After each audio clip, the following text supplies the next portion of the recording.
वैसे तो हम सब ऋषि मुनियों के ही वंशज हैं और भारतीय संस्कृति, भारतीय संस्कार, भारतीय सभ्यता, भारतीय मर्यादा और जिस प्रकार से हमारे ऋषि मुनियों ने, आदि पुरुषों ने जिस प्रकार से यह ब्रह्मांड के रहस्य को उजागर किया है और हमारे सबके सामने कहीं सालों से, सदियों से हमारे सामने पेश किया है, और वही सनातन सत्य की बात आप सबके सामने रखने के लिए, पेश करने के लिए मैं आया हूँ।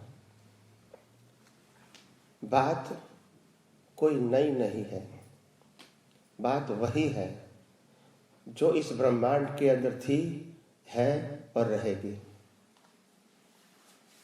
मगर ऐसे सनातन सत्य कहीं अवतारों से, कहीं सालों से, कहीं सदियों से भारतवर्ष में से छूट गया है और इसीलिए हम सब संप्रदाय में बांट गए। और सनातन सत्य समझने के लिए जो एक व्यवस्था चाहिए, एक संजोग चाहिए, एक गाइड चाहिए, वो हमको नहीं मिला। हर व्यक्ति ने अपने अपने धर्म को ही प्रेजेंट करने की कोशिश किया, अपने अपने संप्रदाय को मजबूत करने की कोशिश किया, और हर व्यक्ति ने अपने जीवन में अपना ही मंदिर, अपनी ही संस्था, अपना शिष्य और अपने ही फंक्शन करने का कोशिश किया। और इसीलिए हमारी सबकी शक्ति जो यूनाइटेड थी वो बढ़ गई।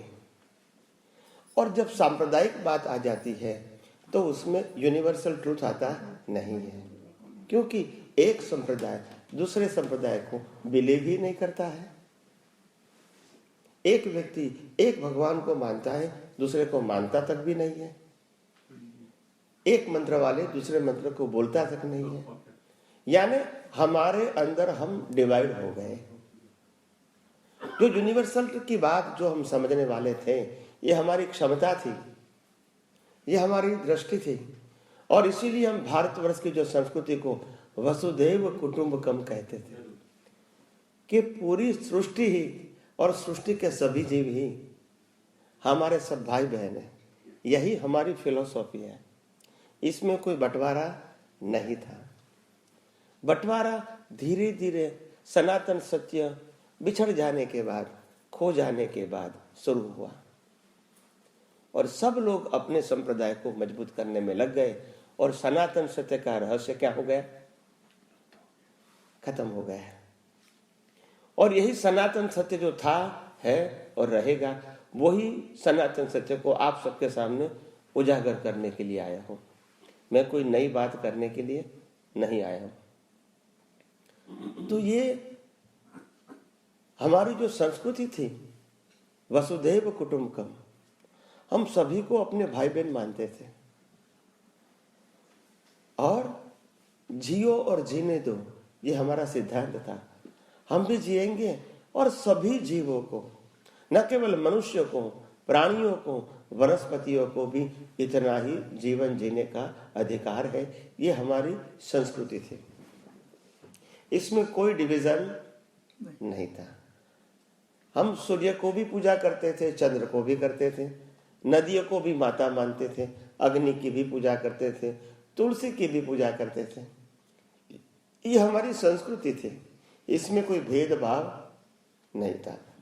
हम गाय, कुत्ते, बिल्ली सबको खाना देते थे, गरीब को भी देते थे, और अतिथि देवो भव वो हमारी संस्कृति थी।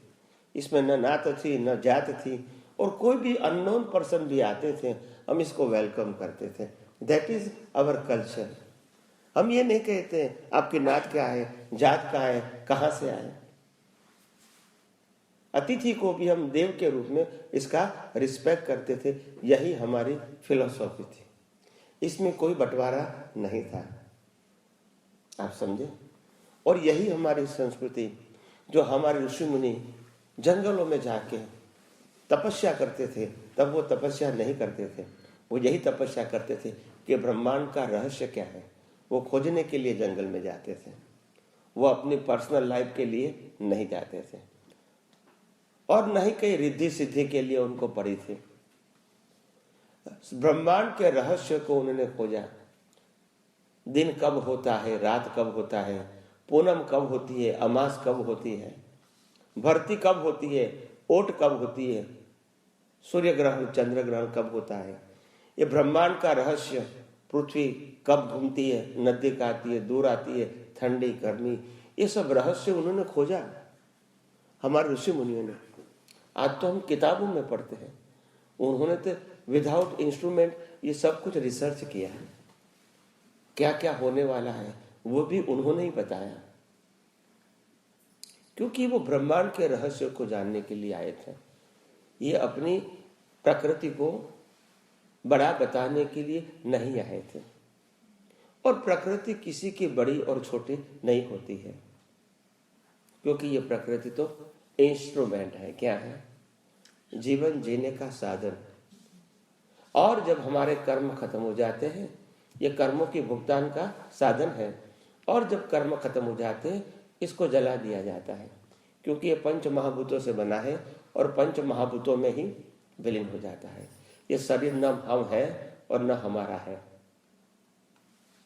मगर ये सब जो रहस्य था धीरे धीरे हिंदुस्तान में से खत्म हो गया। और ये रहस्य नहीं जानने के बाद लोगों के अंदर जो एक आत्मा की जो खोज थी, और आत्मा की खोज के साथ सनातन सत्यों की जो खोज थी, वो रहस्य खोजने का जो आम इंसान के अंदर एक उत्साह था, उमंग था, एक मार्गदर्शन था, वो खत्म हो गया। और धीरे धीरे हमारे अंदर व्यक्ति के प्रति भगवान के रूप में, गुरु के रूप में, शिष्य के रूप में, संप्रदाय के रूप में, क्रियाकांड के रूप में, मंदिर और मंत्र के रूप में हम सब अलग अलग बांट गए। और एक दूसरे को बिलीव नहीं करते हैं। ये प्रगति कहोगे या एक कलयुग का प्रभाव कहोगे, वो आपको सोचना है। समझ में आया? हमारी संस्कृति ऐसी नहीं थी। पूरे वर्ल्ड के अंदर हिंदुस्तान ही एक देश ऐसा है जिन्होंने सदियों से कोई भी व्यक्ति जो हमारे देश के अंदर शरण लेने के लिए आई है, कभी हमने इसको रिजेक्ट नहीं किया। न उसकी नात पूछा, न उसकी जात पूछा, सबको हमने वेलकम किया है। That is our culture. आप समझे? जियो और जीने दो। प्रेम, मैत्री, करुणा, ये हमारा संस्कार था। और किसी को देना उसी में आनंद था, लेना उसमें आनंद नहीं था। एक महान पुरुष जो राजा के रूप में थे, उन्होंने अपने जीवन में सब लोगों को, जब एक बड़े पूनम के दिन या नए हर महीने का जो नया साल होता है, नया वर्ष होता है, बेस्ता वर्ष क्या बोलते हैं आप इसको, फर्स्ट डे, अपने गुजराती महीने का जो फर्स्ट डे होता है, बेस्ता महीना क्या बोलते हैं आप इसको हिंदी में? प्रतिपदा। हाँ, तो हर महीने आता है गुजराती महीने में, जैसे इंग्लिश में आता है फर्स्ट डे, ऐसे एकम आती है।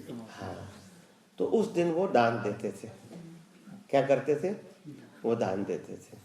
तो जब दान देते थे, लोग आते थे और दान देते थे, मगर अपनी नजर नीचे रखते थे। तो एक ब्राह्मण ने इसका रहस्य पूछा कि राजन, आप लोगों को दान देते हैं तो आपकी दृष्टि नीचे क्यों है? आपकी दृष्टि तो ऊपर होनी चाहिए। आप देने वाले हैं, हमारी दृष्टि नीचे होनी चाहिए, क्योंकि हम लेने वाले हैं। तब राजन ने उत्तर दिया कि हे ब्राह्मण, वैसे तो आपकी बात सही है, व्यवहार में ऐसा ही होता है, मगर मेरी सोच, मेरी दृष्टि अलग है। मैं ये कहता हूं, देने वाला तो कोई और है। क्या बताया? देने वाला तो कोई और है, मैं तो उनके साधन के रूप में आपको दे रहा हूं। और इसीलिए मैं अपनी आंखों को नीचे रखता हूं, क्या कि मैं ऐसा नहीं मानूं कि मैं आपको दे रहा हूं। आप समझे? देने वाला कोई और है, मैं तो इंस्ट्रूमेंट हूं। आप समझे ना? तो साधन कभी ऐसा नहीं कहेगा कि मैं देने वाला हूं। आप बैंक में जाओगे, कैशियर आपको पैसा देंगे तो वो कहेंगे मैं देने वाला हूं। Is a instrument. वो कहेगा कि मैं देने वाला हूं। तो ऐसे हमारी जो संस्कृति थी ऐसी थी। हम किसी को कोई भी हेल्प करते थे तो कभी अभिमान नहीं करते थे, क्योंकि हमको मालूम है हम देने वाले नहीं हैं, हम तो इंस्ट्रूमेंट है, एक साधन है जो कुदरत ने दिया है, उसमें हम निमित्त बनते हैं। आप समझे ना? तो जो अभिमान होता था वो हमारे में उस जमाने में नहीं था। और अतिथि देवो भव का मतलब होता है हम किसी को घर में लाते थे, खाना खिलाते थे, रखते थे तो हमको आनंद होता था, और हम कहते थे और 2-4 दिन रुक जाओ, अगर कोई जल्दी नहीं है तो। That is our culture. और वो कल्चर आज गिरते गिरते गिरते गिरते इतना नीचे गिर गया कि अगर हमारा ब्रदर और सिस्टर भी घर पे आएंगे साल में एक आध बार, तो भी पहला प्रश्न ये करेंगे, व्हाट इज योर प्लान।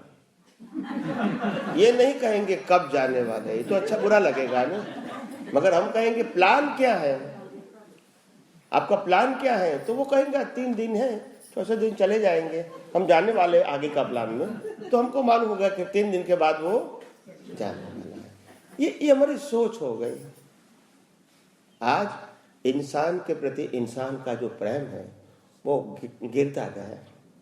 घर के अंदर एक टीवी है, 2 आएगा, 3 आएगा, 4 आएगा, 5 आएगा, कोई तकलीफ नहीं, मगर 2 में से तीसरा इंसान जिंदा आएगा वो पसंद।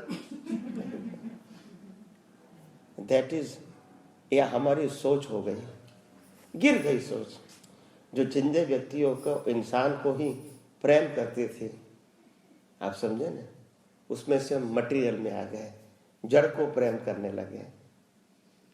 हमारी संस्कृति, हमारी सोच गिर गई due to the environment, due to the environment. तो